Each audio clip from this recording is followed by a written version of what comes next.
lagu soo qaatay haweenka iyadoo lala hadlayo oo haweenka nabiga loogu hormariyay waryaha gurihiina u badnaada leey guryaha u badnaado guryaha inaad joogtaan isku daya haddii aysan dan idin bixinin markaad baxaysaanna walaa tabarrajna tabarruja aljaahiliyati اluulaa maxaa loola jeedaa tabarruja aljaahiliyati اluulaa waxaa loola jeedaa haweenku inay guriga ka baxaan iyagoo luquntoodu bannaan tahay oo madaxoodu bannaan yahay oo kubabkoodu bannaan yihiin oo hilibkan kuukuusan ee meeshaan ka taagan halkaa laga arkayo iyagoo badhyaha ruxaya inay baxaan iyagoo naasaha ruxaya inay baxaan iyagoo iscatriye inay baxaan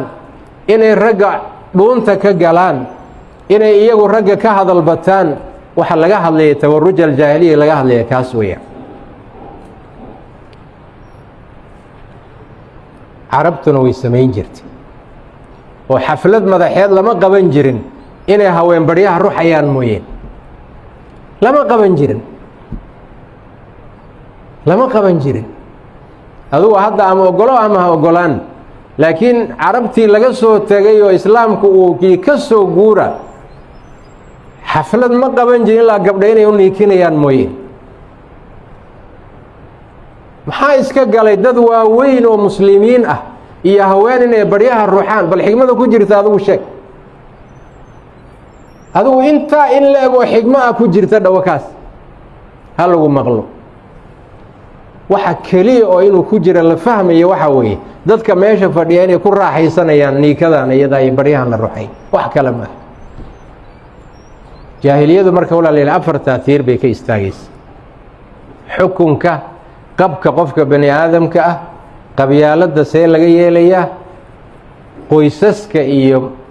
shu-uunul ijtimaaciya sidee la yeelayaa afartaas haddii la toosin waayo baylah baa la noqonaya ثuma saluu وسلموا عalى نabiyi الأmiin امtihاala لأmri الlahi تbaaraka وتaعaalى